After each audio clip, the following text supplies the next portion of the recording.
Frères et sœurs en Christ, bonsoir. Le MIREF, le ministère prophétique pour le renforcement de la foi chrétienne, est heureux de vous retrouver pour une nouvelle séance d'évangélisation sur un thème très important qui va être une conclusion des thèmes qu'on a déjà traités sur la destinée, première et deuxième partie. Le MIREF, il s'agit donc du frère Sari, évangéliste, et la servante Marie Bénie. Nous sommes très contents de vous retrouver par la grâce de Dieu et sous sa bénédiction. Le titre de l'évangélisation de ce jour, c'est La main de Dieu sur la destinée, les destins croisés. Nous allons voir donc que Dieu a sa main sur nos destinées, mais en même temps nous allons voir quels sont les facteurs d'influence et comment pouvons-nous définir la destinée, nous en tant que ministère prophétique, en se basant sur les Écritures. Vous savez qu'il y a deux façons de faire. L'une des façons de faire, c'est les témoignages. Comme vous le savez aussi bien que moi, que les témoignages sont assujettis à celui qui vous fait le témoignage, puisque vous n'étiez pas présent. Mais en même temps, nous, en tant que ministère prophétique, nous allons vous donner vraiment ce qui est la main de Dieu sur les destinées, sur des exemples bibliques. Pour certains, je pense que vous n'avez pas encore eu, l'histoire de ces serviteurs de Dieu pour lesquels la destinée était dans les mains de Dieu, et puis pour lesquels, malgré le fait que Dieu les avait choisis, malgré le fait que Dieu avait tracé quelque chose pour eux, mais d'eux-mêmes, ils ont plutôt écouté le diable et ils se sont perdus. Donc, nous avons déjà vu le chemin tracé par Dieu. Ensuite, on a bien défini les destinées où la main de Dieu va de A à Z, notamment en ce qui concernait les 4 enfants adoptés qui ont participé aux destinées et à l'action de l'Éternel. Vous savez, Moïse, Esther, Ephraïm, Jésus, qui est notre Seigneur, mais comme vous le savez, il a été adopté par Joseph parce que Dieu avait envoyé l'ange à Gabriel, a dit il fallait absolument qu'il assure la paternité, et vous savez le reste, que c'est notre Seigneur. Reste maintenant à définir ce qu'est la destinée, ce que nous enseigne la Bible, puisque les histoires individuelles qui sont des histoires sociétales, peuvent être marquées peuvent dépendre de celui qui vous raconte l'histoire. Donc, nous allons vous prendre des cas, franchement, pour certains, vous n'en avez jamais entendu parler. Donc, nous allons voir que, d'après les Écritures saintes, il y a 3 facteurs principaux qui vont intervenir dans la destinée. Bien sûr, il y a Dieu, le Tout-Puissant, il y a vous, et puis il y a Satan, tapis dans l'ombre, qui lui cherche toujours à faire le mal par ce qu'on appelle l'itinéraire bis de Satan. Nous allons voir comment nous devons tout faire pour éviter que Satan puisse effectivement nous corrompre et nous dévier de nos destinées. Et vous savez que c'est une réalité que Jésus lui-même a dit, faites attention à Satan. Et dans Job chapitre 1, verset 7, Dieu demande à Satan, d'où viens-tu? Et Satan lui-même dit, je fais le tour du monde. Comme il n'a pas l'omniprésence, mais il est opportuniste, il fait le tour du monde pour essayer de saper les destinées que chacun de nous peut avoir de Dieu. Donc, il faut savoir que la destinée apparaît comme une possibilité, comme une probabilité, comme une certitude. Il peut aussi s'agir du choix ultime de Dieu. Nous allons voir 2 cas pathétiques qui vont vraiment nous montrer qu'effectivement, il y a Dieu qui peut, de A à Z, faire son libre choix et créer une destinée pour la personne. Donc, ce que nous pouvons dire, c'est que, à l'évidence, nous avons un exemple concret.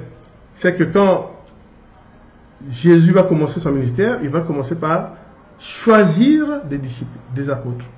Mais des disciples qui seront les 12 apôtres par la suite. C'est déjà Dieu qui imprime la destinée à des simples personnes choisies par Dieu, et comme nous allons voir, leur destinée a été tout tracée par le Seigneur. Et c'est pour ça que nous pouvons dire que la destinée est une possibilité dans la mesure où peut intervenir les aptitudes personnelles, Hein, on vous fera, Dieu ne va pas vous mettre à conduire un avion si vous n'avez pas d'aptitude à le faire, puisque Dieu est la logique extrême. Hein, c'est très important. La probabilité aussi, dans la destinée, c'est aussi une probabilité plus difficile, mais par l'intervention de Dieu, une probabilité peut se concrétiser. Et nous allons voir des exemples. Puis vous avez la certitude. La certitude, c'est, si vous êtes chrétien, si vous suivez, vous suivez les enseignements de Christ, vous suivez la bonne nouvelle de Jésus, les évangiles et la la parole de Dieu, Dieu peut vous faire grâce et vous pouvez devenir serviteur, avoir un charisme. Donc, c'est aussi un exemple pour dire que vous devez aussi avoir une intervention de votre part. Alors, nous allons voir que il y a beaucoup de choses qui vont se passer, qui vont montrer que la main de Dieu intervient dans la destinée. C'est ce que nous allons faire en étudiant les destins croisés. Alors, dans le destin croisé, nous allons voir qu'il y a plusieurs situations dans lesquelles Dieu est intervenu, mais dans lesquelles aussi où Dieu, ayant tracé le chemin à quelqu'un, la personne malheureusement est tombée sur la tromperie de Satan et a dû dévier et perdre sa confiance en Dieu, et malheureusement pour lui, il s'est perdu à jamais. Alors, le choix de Dieu dans ta destinée marque sa bonté, et comme nous le savons, d'après les Écritures, nous allons lire, chacun de nous a une destinée qui est le fait que Dieu connaît chacun de nous depuis le ventre de sa mère. Ça, c'est très important. Il nous connaît. Hein? Donc, dans le livre de la Genèse, effectivement, on sait que Adam vivait paisiblement dans le jardin et avait sa destinée toute faite. Et Adam a eu donc comme il ne devait pas rester seul, comme a dit le Créateur, il lui a donné donc une femme, donc Ève, et ils vivaient tranquillement jusqu'au jour où Dieu leur a donné ce qu'on appelle le libre choix et qui va imprimer sur la destinée. Donc, frères et sœurs, suivez bien, parce que souvent on dit que non, la destinée est toute faite, si elle échoue, c'est parce qu'elle devait échouer, Dieu avait prévu que ça échoue. Non, non, non, non, attention. Dieu va dire à Adam et Ève, vous avez tous les arbres du jardin d'Éden, mais attention, vous avez l'arbre de vie et l'arbre de la connaissance. Et vous ne devrez pas toucher, manger l'arbre de fruit de la connaissance. Le jour où vous en mangerez, vous en mourrez. Donc ils étaient prévenus. C'est ce que Dieu appelle, c'est ce que les Écritures saintes appellent le libre choix. Donc malheureusement, vous savez l'histoire, ils ont été trompés par Satan, et évidemment à partir du péché d'avoir consommé justement le fruit de l'arbre de la connaissance, eh bien ils ont péché, et c'est de là découle le mal, comme vous le savez. Et vous savez aussi que dans ce fait-là de libre choix, Dieu va dire que désormais, c'est à vous de professer votre foi envers l'Éternel. Donc c'est aussi le libre choix. Tu choisiras de croire en Dieu ou pas. Et cela n'entraîne pas que Dieu vous supprime. Parce que Dieu est un Dieu de bonté. Mais c'est le libre choix très important qui va aussi influencer la destinée tracée par Dieu. C'est très important. Et puis vous avez aussi ce que les gens oublient, c'est que il faut prendre, à partir du moment où il y a eu ce péché, à partir du moment où il a été chassé du jardin d'Éden, il faut qu'il se confronte des brutes. Donc vous devez gagner votre vie à la sueur de votre front. Ça veut dire quoi? Ça veut dire qu'il faut travailler, et c'est à l'homme de faire. Bon, la nature donne tout en ce moment-là, mais il faut qu'on sache que beaucoup de gens ont tendance à se dire, en restant assis chez eux, ou peut-être en laissant les godasses sur le lit, il y aura des billets de banque. Non, vous savez que vous pouvez en mourir si vous attendez que les billets de banque arrivent dans votre godasse sur les chaussures. C'est très important. Alors, il est un fait bien établi que le Seigneur nous dit, c'est qu'il nous connaît depuis le ventre de notre mère, et c'est très important, et il a façonné pour nous une destinée. Mais je répète, la destinée, il y a Dieu, vous et Satan. Donc, le libre choix fait que, attention, vous pouvez perturber votre destinée, vous pouvez anéantir votre destinée tracée par Dieu, de par le fait que vous vous êtes laissé tromper par Satan. Donc, nous avons par exemple que dans le livre de Jérémie, hein, quand Dieu parlait de conversion, Jérémie a bien dit que c'est pas à Dieu de nous convertir, c'est pas à Dieu de le convertir. Hein? Et vous connaissez l'histoire du potier. Le potier, c'est le potier qui façonne. Même si Dieu donne l'intelligence au potier, mais c'est le potier qui façonne. Et c'est très important.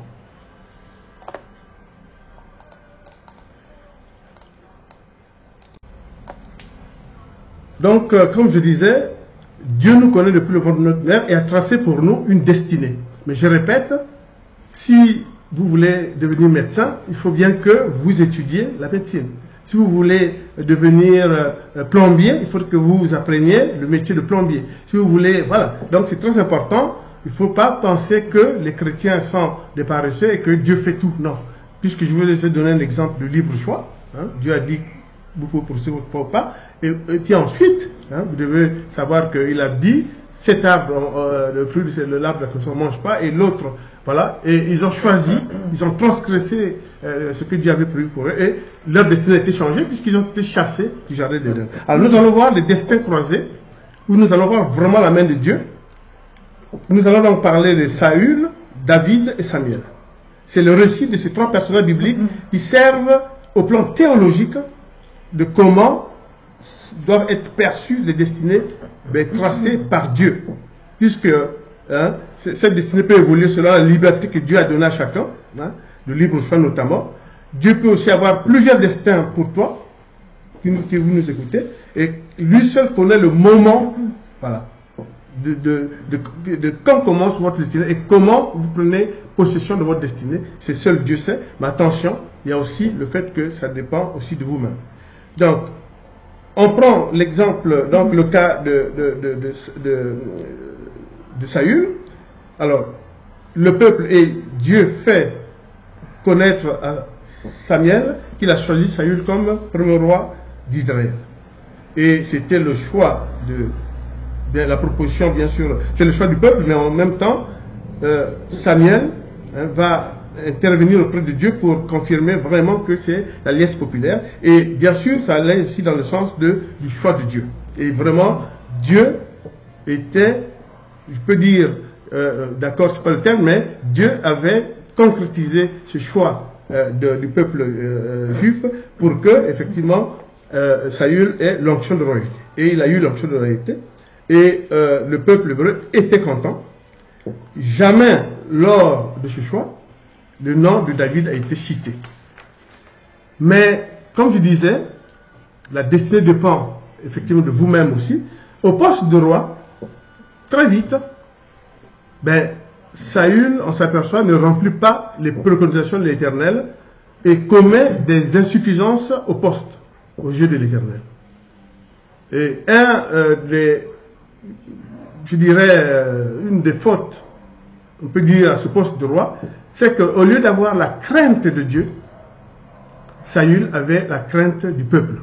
Bon, il était bien sûr choisi, mais la crainte, on doit avoir la crainte de l'Éternel, pas la crainte du peuple. Lui, il avait la crainte du peuple au lieu d'avoir la crainte de Dieu. Et Samuel le lui a dit. Il n'avait pas le leadership pour conduire les troupes en nombre suffisant et avait même des contre-ordres qui ne permettaient pas aux troupes d'être le plus d'être en action pour gagner, puisque, par exemple, dans son excès de sainteté, il avait dit aux troupes, par exemple, de jeûner. Vous savez que c'est une hérésie parce que jeûner pour aller faire la guerre, c'est difficile. Il dit que c'est la sainteté. Et on sait très bien que Jonathan va contrecarrer cela et va apporter du miel aux troupes. Et vous connaissez la suite. C'est la victoire, c'est la victoire. Et pourquoi? Parce que, en ayant goûté au miel, ils ont eu la force. Et c'était vraiment quelque chose qu'il fallait faire, pas une sainteté absolue. Ensuite, il va transgresser ce qui est très important aux yeux de l'Éternel. C'était qu'il devait combattre les Amalécites, qui étaient un peuple ennemi. Alors, pour bien comprendre ce qui va arriver à Saül, effectivement, nous allons d'abord bien faire percevoir par la lecture biblique que, effectivement, il y a le libre choix. Il y a aussi le fait que ça dépend aussi de vous, de comment vous vous comportez face à un chemin que Dieu a tracé pour vous. Je vais donc lire en première lecture Genèse 2, chapitre, versets 9, 16 et 17.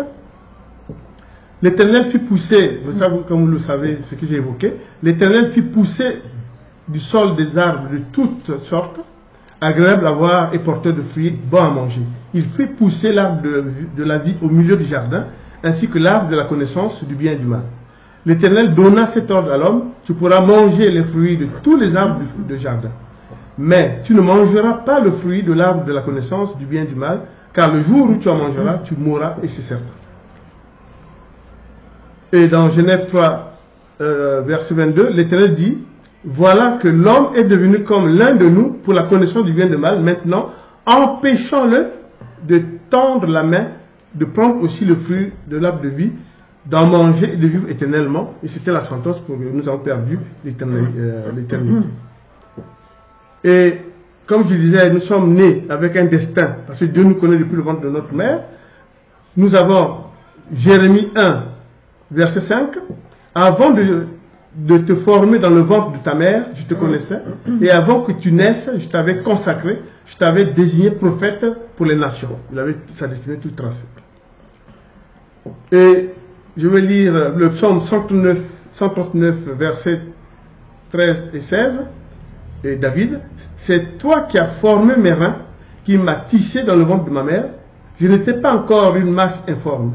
Je n'étais qu'une masse informe, mais tes yeux me voyaient, et sur ton livre étaient inscrits tous les jours qui m'étaient destinés avant qu'un seul d'entre nous n'existe. Donc il avait sa destinée aussi.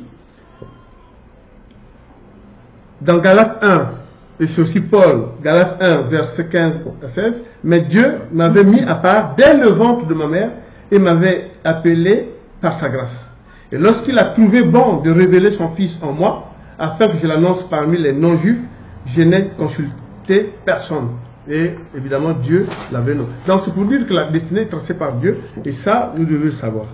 Et donc, ce qui va arriver à Saül, c'est de lui-même, puisque, en dehors de ce que je veux dire, des ordres, des contrôles, notamment la sanctification, aller à jeun, etc., il a eu des jalousies et des tentatives de meurtre contre David, et même contre les sacrificateurs.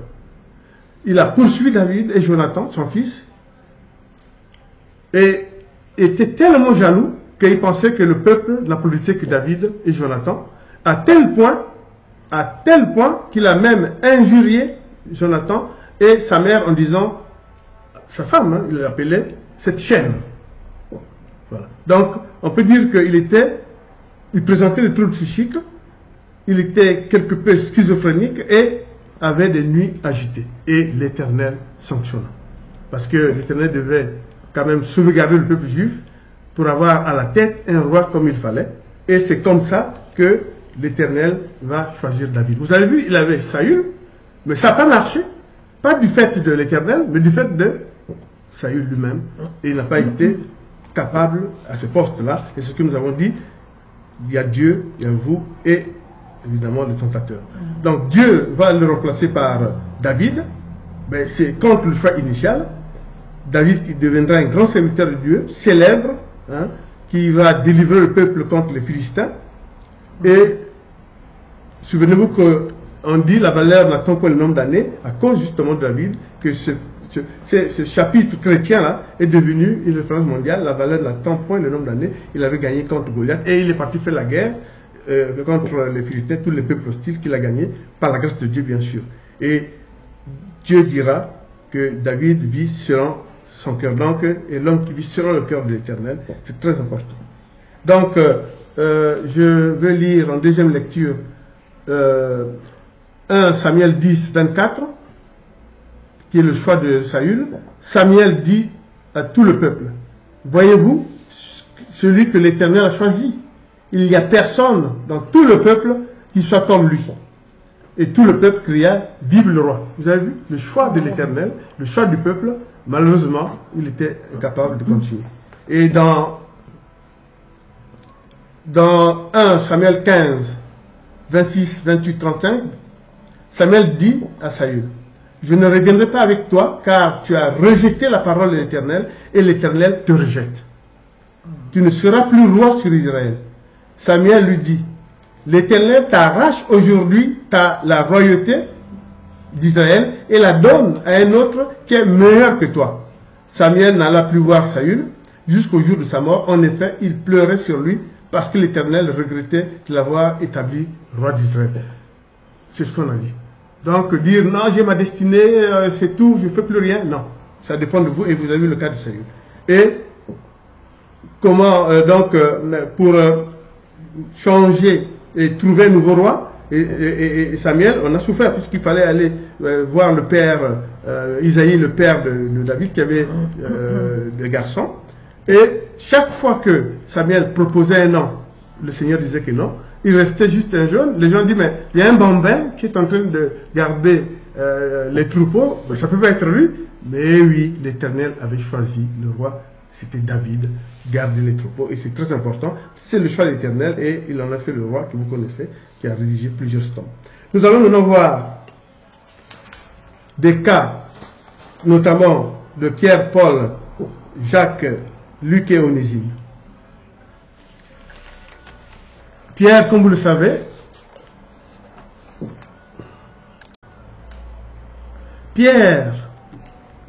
était pécheur, et quand Jésus le choisit, il était pécheur, et il a tout laissé tomber. Il dit, je ferai de toi pécheur d'homme, et il a suivi le Christ, et toute sa route était balisée. Bien sûr qu'il y a eu un reniement. Mais vous savez que les exégèses par rapport à ça, bien sûr que le reniement est établi puisqu'on le voit, mais le fait qu'il était abasourdi, goguenard, au moment où les Juifs, les pharisiens avaient allumé un feu et que lui il était là goguenard, en fait, dans sa tête, il se disait, comment cela se fait-il que le Fils de Dieu, on puisse l'arrêter aussi facilement? Il est abasourdi en fait. Et dans l'exégèse biblique, nous le savons. Mais cela n'exclut pas le fait qu'il a régné. Or, il devait se souvenir que justement, quand le coq, quand il va renier le Seigneur, ça veut dire que le Seigneur ressuscitera, puisque c'est ce que Jésus lui avait dit. Et je pense que, probablement on ne le saura jamais, mais le fait que par la suite, Jésus en fait une primauté chez les apôtres, puisque c'est lui qui conduira le troupeau. Souvenez-vous le ressuscité au bord du lac qui dit, même tu, oui, je ferai de toi. Je ferai paître mes brebis par toi, je ferai de toi le berger de mes brebis. Okay. Et c'est pour dire que là aussi, c'est Dieu, c'est Christ qui l'avait choisi. Mais vous avez aussi le fait que pour pouvoir avoir cette primauté, Jésus va le protéger contre Satan, puisque Satan voulait le graver sur le froment, comme ce qu'il va faire plus tard pour Judas. Jésus lui dira à lui que j'étais protégé. Parce que, comme il avait dit, tu es pierre sur laquelle je bâtirai mon église et aucune force de ténèbres n'en plus sur toi. Et effectivement, Jésus l'a protégé. Et c'est un exemple même de destinée, comme vous le savez, vraiment, où il y a la main de Dieu, comme on le dit notre titre. Et Paul, comme vous le savez aussi, c'est vraiment une destinée. Lui qui n'était pas dans l'entourage du Seigneur, qui était persécuteur des chrétiens, mais verra Christ dans une vision sur le chemin de Damas. Et nous le saurons dans Galates par la suite, puisqu'il dira que lui aussi, qu'en fait, Jésus, Dieu avait tout prévu dans le ventre de sa mère, mais restait à ce que cela s'accomplisse. Et pour que ça s'accomplisse, c'est quoi? Quand il a eu sa vision, il a accepté, puisque dès que Ananias lui a imposé les mains, il l'a baptisé, il a répandu, il est devenu évangélisateur des nations, prédicateur des nations païennes. Et souvenez-vous de la scène où l'Esprit Saint dit au groupe, mettez-moi à part Barnabas et Paul, qui vont, donc on leur imposer les mains, jeunes et tout, et ils vont prendre les routes pour créer les églises que vous connaissez. Et là, c'est vraiment l'exemple de que Dieu crée une destinée pour vous, mais ça dépend de vous. C'est ici votre opportunité. Ne laissez pas les blancs ballons en disant, j'ai déjà ma destinée, tout tombe tout seul. Non, regardez. Paul, c'était pas facile. Le monde, sachant ce qu'il avait fait, il avait des difficultés. Et qu'est-ce qu'il va faire l'Esprit Saint? Il va envoyer un facilitateur, Barnabas. C'est pas facile, la destinée. Mais quand elle est tracée par Dieu et que vous y mettez le vôtre, Dieu est content et l'exemple même est là. Il a envoyé des facilitateurs Barnabas, il va même envoyer d'autres facilitateurs, Timothée, qui était aussi des chrétiens, même si par la suite on sait que Timothée va être comme son fils, je dirais pas spirituel, parce que vous savez, Dieu est un Dieu jaloux.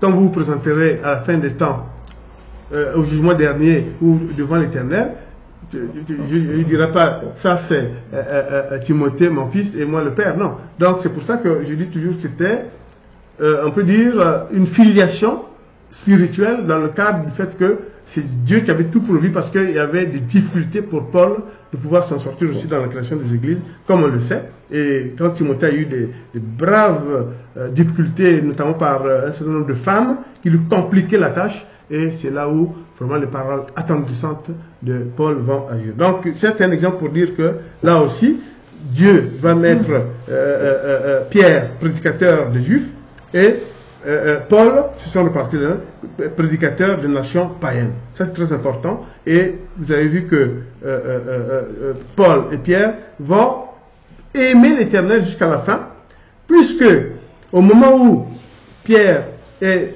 emprisonné par les empereurs romains, ils vont le condamner à mort. Il va dire: ne me crucifiez pas comme Christ, mais crucifiez-moi la tête en bas, comme pour dire: je ne mérite même pas de mourir comme mon maître. Voyez-vous, telle était sa destinée, puisque Jésus lui avait dit au bord du lac que quand tu seras vieux, c'est pas toi qui t'attacheras tes chaussures, c'est les autres qui t'attacheront les mains. Et il voulait faire allusion au fait que ils le conduiront à la mort. Mais comme il a dit, crucifiez-moi tête en bas. Et Paul, vous savez que c'est pareil, il a été décapité. Et il a dit, au moment de sa décapitation, il a dit que j'ai combattu le vrai combat de la foi. Et lui, il attendait quoi? Une couronne de gloire auprès de l'Éternel, dans ce que nous attendons tous. Alors, il y a l'histoire de Jacques et de Jean. Alors là, c'est une histoire pathétique. Vous savez qui est Jacques et Jean, mais je pense que vous ne connaissez pas. C'est deux frères pécheurs, comme il était Pierre, et que Christ va donc prendre comme disciples, ensuite, par la suite, apôtres. Mais il y a une singularité, c'est que leur mère va dire à Jésus: vous prenez mes deux fils, mais j'ai une chose à vous demander. Il faut que l'un et l'autre, n'est-ce pas? Il faut que l'un et l'autre soient l'un à ta gauche, l'autre à la droite, à ta droite ou à la gauche, quand tu seras dans ton royaume. Et Jésus va lui répondre gentiment en disant: mais vous ne savez pas ce que vous êtes en train de dire, comme pour dire que tout cela est du ressort du Père de l'Éternel. Mais nous allons voir que finalement, Jésus n'avait fait qu'un stand-by, puisque nous allons voir comment il a mis vraiment ces deux-là, tels que leur mère avait souhaité, plus même encore, comme vous allez voir. Donc, les deux, Jacques et Jean, vous savez que Jean, qui va suivre Jésus, va être très proche de Jésus. C'est le disciple que Christ aimait, celui qui va mettre sa tête, même sa joue sur la poitrine de Jésus, et celui qui va écrire l'évangile doctrinal. Et le couronnement de tout ça, c'est quoi? Quand Dieu va faire la révélation à son fils, qu'on appelle l'Apocalypse, il va le remettre à son fils Jésus, qui le remet à son ange, qui l'apporte à Jean, qui était donc en prison, dans une grotte, et comme pour dire que sa mère avait dit: voilà, vous le mettrez l'un à gauche, l'un à droite, ça se concrétise, puisque c'est lui qui nous apporte l'Apocalypse, la révélation de ce qui va advenir. Et au moment où il est très vieux, le dernier survivant des disciples, des apôtres, et en se rappelant de ce que Dieu avait tracé pour lui, depuis simple pécheur, la demande de sa mère, et là, ayant rédigé ben, l'évangile doctrinal et ces 3 lettres, c'est lui qui apporte à la chrétienté les passages et les paroles sur la croix. Et c'est lui, c'est de lui, hein, puisqu'il était proche, il était sur le chemin de croix, les murmures de Jésus, c'est ce qui nous a retranscrit. Et c'était très important. Voilà vraiment l'histoire. Et Jacques aussi.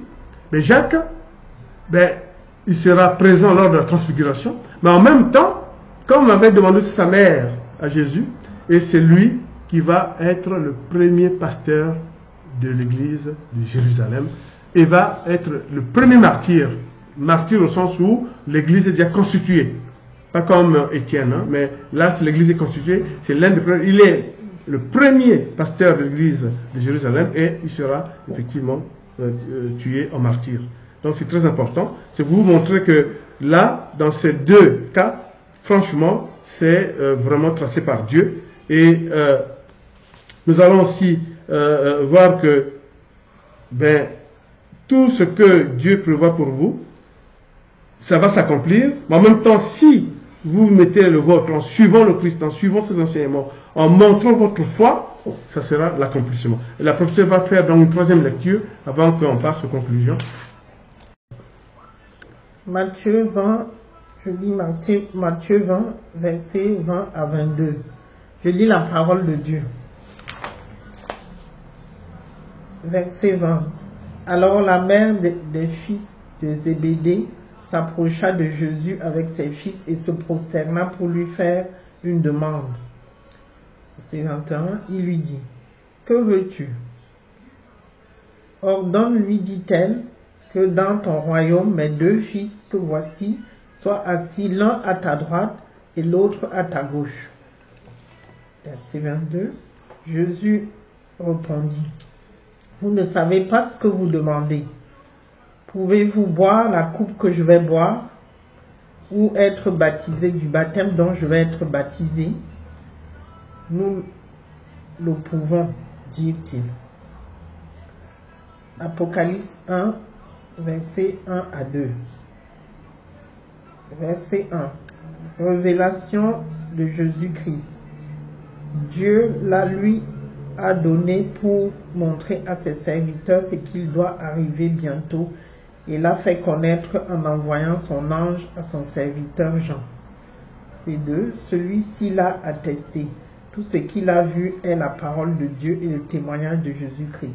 Amen. Amen. C'est comme on vous a dit, hein, Jean reclus à Patmos, dans cette grotte, va recevoir, c'est ces gens-là, dont la mère disait, est-ce qu'il peut être l'un à droite, l'un à gauche?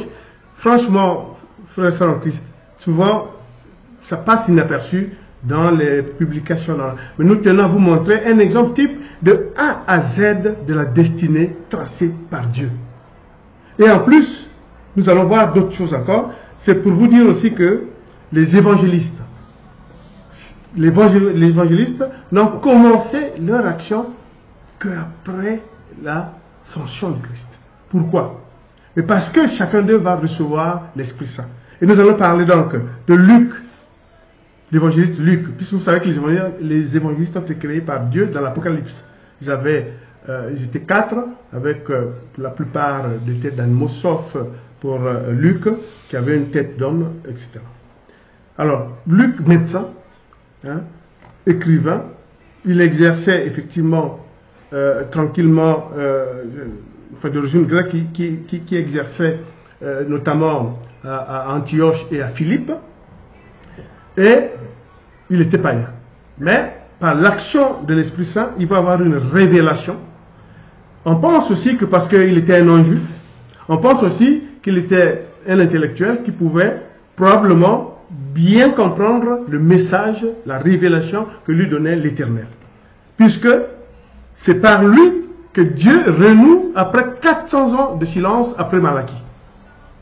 Puisque vous vous souvenez que Luc va avoir en charge l'annonciation, il va avoir en charge la visitation et la nativité, et son évangile qui commencera par l'ange Gabriel fut envoyé auprès d'un prêtre Zacharie, et Dieu va rompre les 400 ans de silence après Malachie par Luc.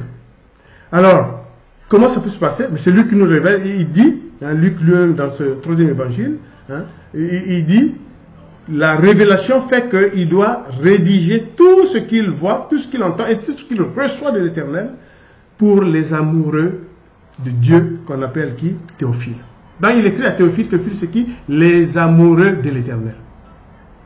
Donc il a reçu une révélation et il va être un artisan qui va permettre, en tant que non-juif, grec, de synthétiser, va faire ce qu'on appelle comme un travail de juge d'instruction, c'est-à-dire il reçoit tout, il vérifie méticuleusement le tout et il publie. Il a même rencontré Marie, comme Marie la mère de Dieu. Cela ne fait pas partie du canon biblique. C'est une information qu'en tant qu'évangéliste on peut donner, mais sans d'autres détails. C'est pour dire que vraiment, il a reçu la révélation. Et c'était un médecin. Donc c'est pour vous dire que, en plus, il a eu à rédiger l'Acte des Apôtres qui marque, qui nous donne les premiers pas de l'Église, corps du Christ. Franchement, c'est la destinée tracée par Dieu. Il écrit, donc, comme on le dit. Et en plus, il est cité dans l'Apocalypse parmi les 4 qui sont autour du trône de Dieu. Et lui, il est là aussi. Et comme vous savez, les évangélistes ont commencé que, créés par Jésus, dans la révélation que Dieu a donnée à Jésus, l'Apocalypse, et il a commencé son travail par la suite. Et donc, le 3e évangile, et ensuite, l'Acte des Apôtres. Voilà. Nous allons aussi voir un cas pathétique, c'est Onésime. Onésime est un cas d'une bonté et d'une destinée tracée par Dieu. Il était l'esclave de Philémon. Philémon qui était, je peux dire, un serviteur de Dieu, qui était collaborateur de Paul. Et quand Paul était emprisonné à Rome, il va quitter là où il était, à Philippe, jusqu'à Rome, jusqu'à le rencontrer, Paul en captivité, qui va le bénir, qui va le former, et il est converti. Alors, se pose la question de comment, quel est son devenir, et Dieu va tracer son devenir, puisque Paul, de sa prison, va écrire donc à Philémon, pour qu'il agisse pour Philémon comme s'il agissait pour lui, Paul. Quel amour! Quel amour! Quelle destinée! C'est là où on dit que quand c'est tracé par Dieu, il y a plusieurs facteurs, plus toi-même, et là, Onésime, esclave de Philémon, qui est parti se convertir auprès de Paul, et Paul le prend et l'envoie avec une lettre, et fait que vraiment que Philémon agisse envers lui comme si c'était lui-même. C'est la bonté de l'Éternel. Il a été une forte recommandation dans l'esprit d'utilité de Paul à Philémon pour rétablir et changer la destinée de cet esclave qui devenait serviteur de Dieu. Ça c'est très important. Et c'est l'importance du coup de pouce dans la destinée. Souvent, comme on venait de vous dire, j'ai ma destinée, c'est bon, on voit des titres de vidéos, on voit, tiens, prends ta destinée, reçois ta destinée. Non, non, non, la destinée est toujours de Dieu. Faites très attention, parce que le jour où vous serez devant l'Éternel, tu ne peux pas dire à l'Éternel, voilà, j'ai reçu ma destinée de tel serviteur. Les serviteurs, bien sûr, ne demandent pas, c'est pas eux qui vous disent de parler comme ça, mais faites très attention. Faites très attention, la destinée c'est Dieu qui la trace, et puis comme on a dit, de Satan tapis dans l'ombre, etc. Donc, regardez le coup de pouce de Paul pour Philémon, traduisant l'amour extrême de l'Éternel pour quelqu'un qui s'est converti, qui a fait des efforts, quitté Philippe pour aller à Rome. Vous voyez que Paul vraiment le convertisse et écrit une lettre empreinte de spiritualité pour qu'il se convertisse, pour que vraiment il puisse évoluer et ne plus connaître ces difficultés comme un non-chrétien. Franchement, on peut dire que c'était vraiment la main de Dieu. Vous avez aussi le cas de Judas Iscariote, quand on dit que, attention à l'itinéraire bis de Satan, la destinée bis de Satan, c'est le cas de Judas Iscariote, choisi par Jésus comme 12e apôtre et qui gérait les finances du groupe, mais malheureusement, il a trahi Jésus, puisque il était gravé sur le froment, et vous savez très bien qu'au moment où il va livrer Jésus, il va faire un baiser à Jésus, et c'est devenu, je dirais, quelque chose mondialement connu.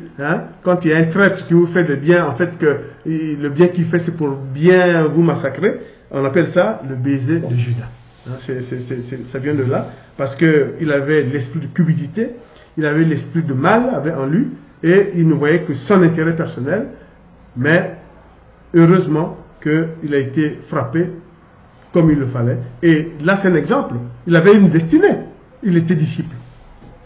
Alors, on dit toujours, beaucoup disent, mais évangéliste, pourquoi Dieu n'a pas empêché qu'il fasse ça? Mais est-ce que Judas n'avait pas tous les moyens pour ne pas faire ça? Est-ce que quand Adam et Ève ont mangé le fruit, est-ce que Dieu ne les avait pas avertis que le jour où vous en mangerez, vous en mourrez? Mais ils ont mangé. Donc, c'est pas tant de dire que Dieu devait empêcher, c'est pas Dieu qui devait empêcher. Il y a Jacques qui dit que quand Dieu donne une mission, il donne tous les moyens pour que tu réussisses. Mais il ne peut pas donner une mission pour que tu ne réussisses pas. Attention. Et c'est pour ça que nous le proclamons, la destinée est la main de Dieu. Mais attention à vous-même. Donc, en terminant, nous prenons le cas de Jacob, qui avait une voie toute tracée de Dieu, mais il était trompeur. Il a eu vraiment quelque chose de biblique connu. Hein, c'est qu'avec Ésaü, effectivement, il y a eu cette histoire de droit d'aînesse qui a été volée. Et Jacob, qui était prédestiné à un rôle majeur, va à Péniel une nuit combattre avec un esprit. Et Dieu était avec lui.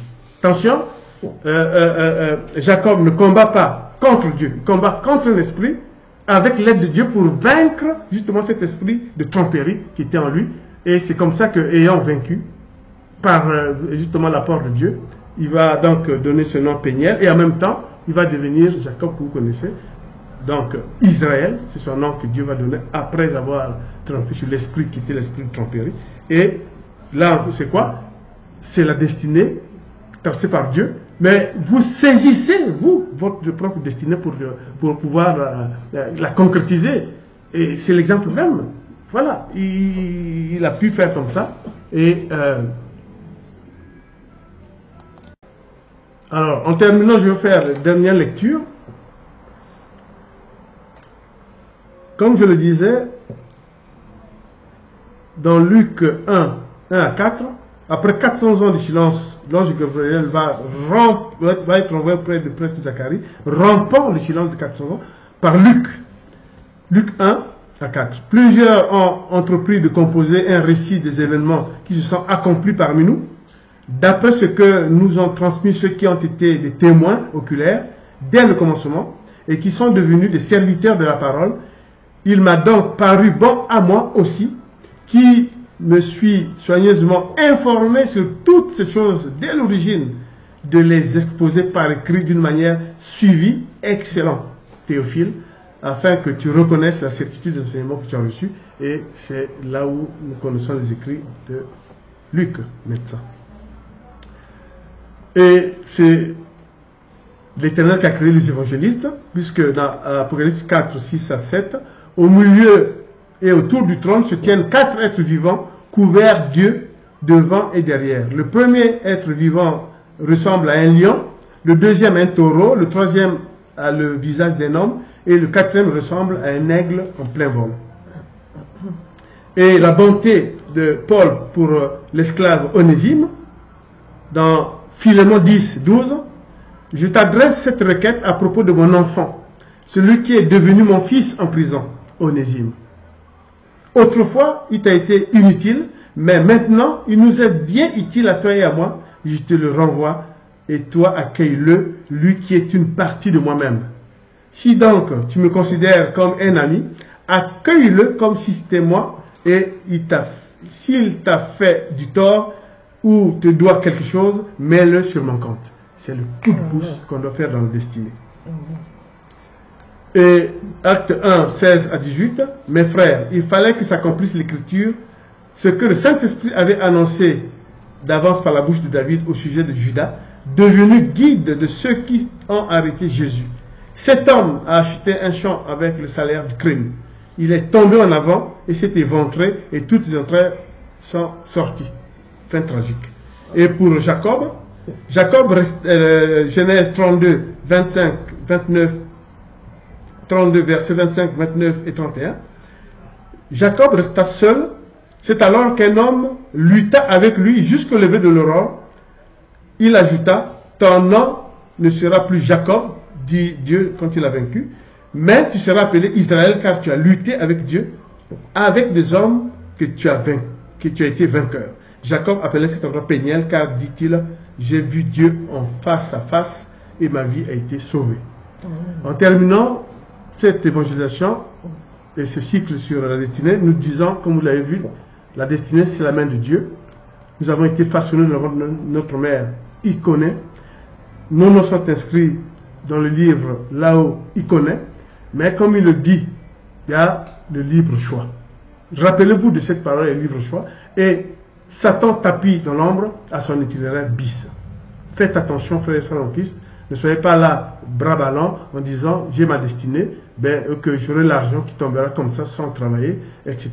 C'est pour ça que nous avons voulu terminer par des cas vraiment pathétiques, notamment Jacques et Jean, que vous avez vu de A à Z, et comment la maman qui est là-haut doit se dire vraiment Jésus, ce qu'il avait promis, il a réalisé, puisque Jean, vous avez vu comment à 80 ans, il va produire la catholique, et c'est le dernier vivant, effectivement, des apôtres. Gloire éternelle, bien sûr, à tous, gloire éternelle à Dieu, et nous, franchement, nous le remercions de tout ce qu'il a fait, et que nous, aujourd'hui, nous continuons à évangéliser, à susciter des vocations, mais à renforcer la foi de ceux qui sont dans le bateau. En terminant, Seigneur, nous te remercions de nous avoir donné cette opportunité. Nous avons parlé de la destinée qui est vraiment l'œuvre de ta main pour chacun. Tu nous connais depuis le ventre de notre mère, tu façonnes notre destinée, mais à nous aussi de saisir l'opportunité car tu as donné un libre choix à la création. Seigneur, pour celui qui suit ta parole, qui écoute ta parole et qui suit tes préconisations, Seigneur, sa destinée est sûre, sa destinée est toute faite. C'est pour ça que nous disons qu'à travers ça, que tous les chrétiens se reconnaissent que la destinée est de Dieu. Béni soit l'Éternel et Seigneur, nous te rendons gloire, nous te rendons grâce et que ton nom à jamais soit glorifié. Amen. Amen.